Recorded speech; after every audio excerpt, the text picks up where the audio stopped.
नमस्कार, आप देख रहे हैं दैनिक चिंतक। केंद्रीय गृह मंत्री अमित शाह ने भाजपा प्रदेश कार्यालय कुशाभाऊ ठाकरे परिसर में बीजेपी का घोषणा पत्र का विमोचन किया।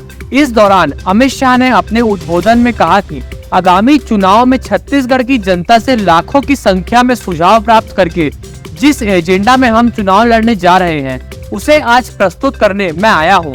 भाजपा का रिकॉर्ड है, चुनाव घोषणा पत्र सिर्फ घोषणा पत्र नहीं होता, हमारे लिए संकल्प पत्र होता है।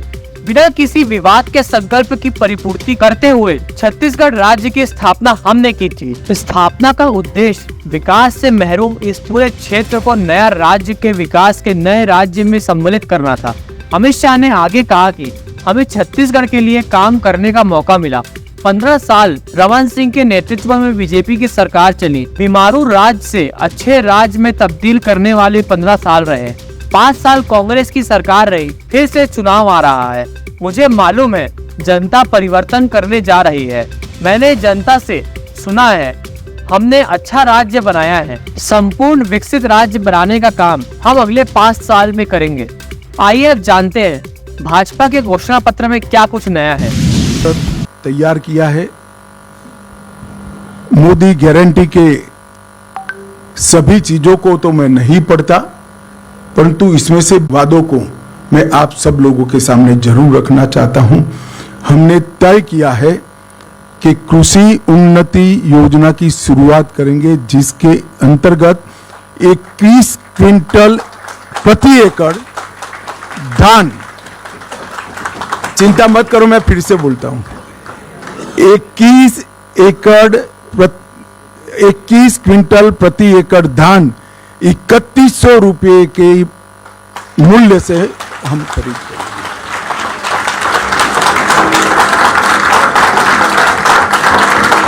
और इसके साथ साथ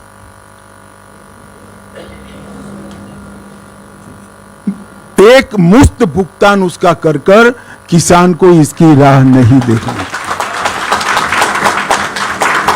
मैं यहां पर एक स्पष्टता जरूर करना चाहूंगा छत्तीसगढ़ की जनता के सामने कि अभी 2700 रुपया जो मिल रहा है छत्तीसगढ़ की जनता को, इसमें से 2200 रुपया मोदी जी भेज रहे हैं और बघेल साहब 500 रुपया अंदर डालकर, वो भी लेट, 1 साल लेट, 500 रुपया डालकर 2700 रुपये की क्रेडिट ले रहे हैं। अब मैं बताता हूं 3131 रुपया भारतीय जनता पार्टी की डबल इंजन सरकारों का होगा और साथ में एक मुफ्त भुगतान भी हम करेंगे।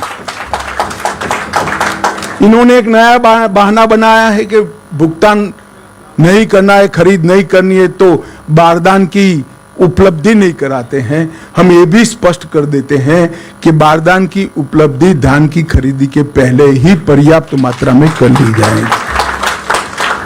इन्होंने वादा किया था हर महीना महतारी वंदन योजना के तहत हम महिलाओं को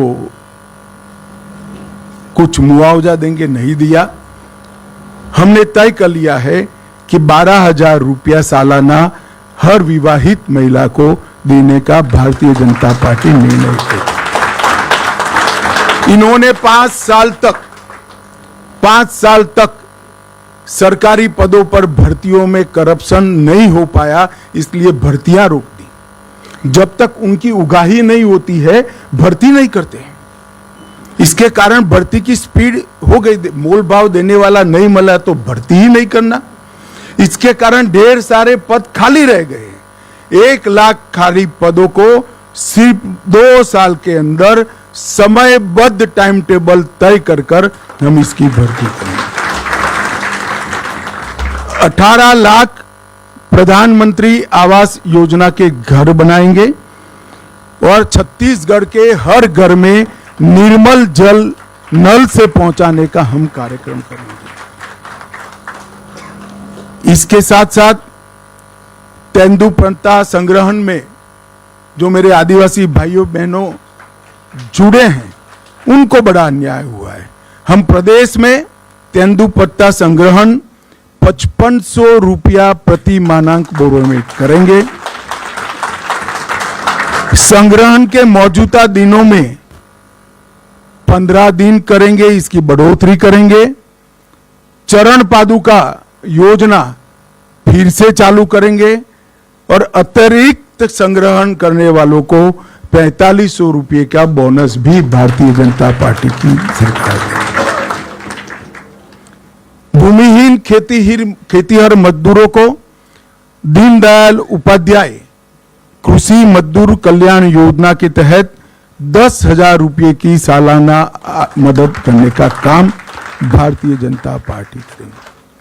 आयुष्मान भारत योजना जो मोदी जी ने देश के 60 करोड़ गरीबों के लिए इंट्रोड्यूस की है, हम प्रत्येक परिवार को 5 लाख की योजना तो देंगे ही देंगे, इसके साथ साथ 10 लाख तक का पूरा जिसको जरूर पड़ेगी इसका उपचार मुख्यमंत्री राहत कोष से किया जाएगा। क्योंकि ज्यादातर लोगों को 10 लाख के उपचार की जरूरत ही नहीं पड़ती है, तो प्रीमियम खर्च करने की जरूरत नहीं है। परंतु किसी को भी 5 लाख से ऊपर खर्च होगा, वो मुख्यमंत्री राहत कोष से देकर हम इस योजना को 10 लाख तक ले जाएंगे। प्रधानमंत्री जन औषधि केंद्र जो 90% से 30% सस्ती दवाइयां, जीवन रक्षक दवाइयां देता है, हम राज्य में 500 नए जन औषधि केंद्र खोलेंगे जिससे गरीब लोगों को सस्ती दवाइयां उपलब्ध कर सकें। हमें सुनिश्चित करेंगे कि पब्लिक सर्विस कमीशन की परीक्षा में पारदर्शिता होगी और इसको इस तर्ज पर करेंगे कि 5 साल में एक भी भर्ती घोटाला किसी के सामने नहीं आएगा। इसके साथ साथ भर्ती घोटाले में जो घपले करे हैं वो निश्चिंतता के साथ न सोए। आज से आप माला करना शुरू कर दो, सरकार आते ही आपके खिलाफ कठोर क्रिमिनल जांच की हम घोषणा करते हैं। छत्तीसगढ़ की उद्यम क्रांति के लिए डिटेल बाद में दिया जाएगा, परंतु जो युवा एक सीमा मर्यादा में नया उद्योग डालेंगे, इसको 50% सब्सिडी के साथ ब्याज मुक्त कार्यशील मूडी का हम भुगतान करेंगे। स्टेट कैपिटल रीजन एनसीआर की तर्ज पर रायपुर, नया रायपुर, दुर्ग और भिलाई नगर क्षेत्र को मिलाकर एक एससीआर बनाएंगे जिससे नगर आयोजन ढंग से हो और जमीनों की कालाबाजारी न हो। सेंट्रल भारत का इनोवेशन हब बनाने के लिए हम रायपुर में एक बहुत बड़ा इनोवेशन का केंद्र बनाएंगे जिससे कम राज्य के अंदर 6 लाख से ज्यादा रोजगार उत्पन्न होंगे। रानी दुर्गावती योजना बीपीएल वर्ग की बालिकाओं के जन्म पर 1,50,000 रुपया उनको वयस्क होने पर मिले, इस प्रकार की हम रानी दुर्गावती योजना लेकर आएंगे। और माताओं बहनों को मोदी जी ने गैस का कनेक्शन दिया है। छत्तीसगढ़ सरकार 500 रुपये में गैस का सिलेंडर देने की भी घोषणा करती है। और इसके साथ साथ हम कॉलेज आने जाने के लिए डायरेक्ट बेनिफिट ट्रांसफर के माध्यम से मासिक ट्रैवल अलाउंस भी देंगे। जो मैंने आगे कहा, हजारों करोड़ का घपला घोटाला हुआ है, घोटाला किसने किया उसका महत्व नहीं है, जनता का पैसा है, पाई पाई वापिस खजाने में आनी चाहिए। हमारी सरकार का नीति है भ्रष्टाचार के खिलाफ जीरो टॉलरेंस का। भ्रष्टाचार के खिलाफ जांच आयोग भी बनाएंगे और क्रिमिनल इन्वेस्टिगेशन की भी हम शुरुआत करेंगे। एम्स के तर्ज पर Chhattisgarh institute of medical science CIMS, हर लोकसभा क्षेत्र में आईआईटी की तर्ज पर CIT Chhattisgarh institute of technology और हर संभाग में सिम्स, इसकी रचना कर कर पढ़ाई लिखाई, रोजगार युक्त पढ़ाई लिखाई और स्वास्थ्य की सुविधा दोनों को छत्तीसगढ़ सरकार ताकत देगी। दोनों सिम्स और सीट के मॉडल भी हमने बना लिए हैं कि वो किस तर्ज पर काम करेंगे और इसके मानक क्या होंगे। इन्वेस्ट छत्तीसगढ़ सम्मेलन की शुरुआत कर वैसे भी इन्वेस्टमेंट आएगा, भ्रष्टाचार नहीं होगा, मगर फिर भी एकल खिड़की योजना शुरू कर इन्वेस्ट छत्तीसगढ़ सम्मेलन की फिर से शुरुआत कर हम इन्वेस्टमेंट को यहां लाएंगे। सरकार तुहर द्वार के माध्यम से लोकाभिमुख एडमिनिस्ट्रेशन की दिशा में हम आगे बढ़ेंगे। शक्तिपीठ परियोजना के तहत 1000 किलोमीटर लंबी शक्तिपीठ परियोजना छत्तीसगढ़ के 5 शक्तिपीठों को और उत्तराखंड के 4 धाम की यात्रा के तर्ज पर विकसित कर छत्तीसगढ़ को यात्रा धाम के क्षेत्र में, टूरिज्म के क्षेत्र में एक नई ऊंचाई पर ले जाएंगे। और सबसे अंतिम है, अयोध्या में राम मंदिर बन रहा है। 22 जनवरी को मोदी जी इसका प्राण प्रतिष्ठा करने वाले हैं। छत्तीसगढ़ के गरीब लोगों को रामलल्ला के दर्शन के लिए रामलल्ला दर्शन योजना भी हम लेकर आएंगे, जिससे रामलल्ला के दर्शन करें।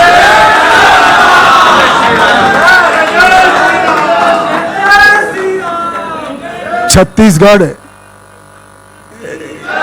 राम का नैनीहाल है, माता कौशल्य का घर है। अब भांजा जब अपने घर में, निज घर में वापिस जा रहा है तो छत्तीसगढ़ वालों ने बधाई लेने के लिए जाना चाहिए। इसकी व्यवस्था भी छत्तीसगढ़ सरकार करेगी। इसके अलावा भी ढेर सारे छोटी छोटी चीजों को एड्रेस करने वाले हमारे वादे हैं। हमने हर सीट का भी एक घोषणा पत्र बनाया है, हर संभाग का भी बनाया है। मेरा आप सभी से निवेदन है कि आप इसका डिटेल अभ्यास कर हमारे संकल्पों को छत्तीसगढ़ की जनता तक पहुंचाइए।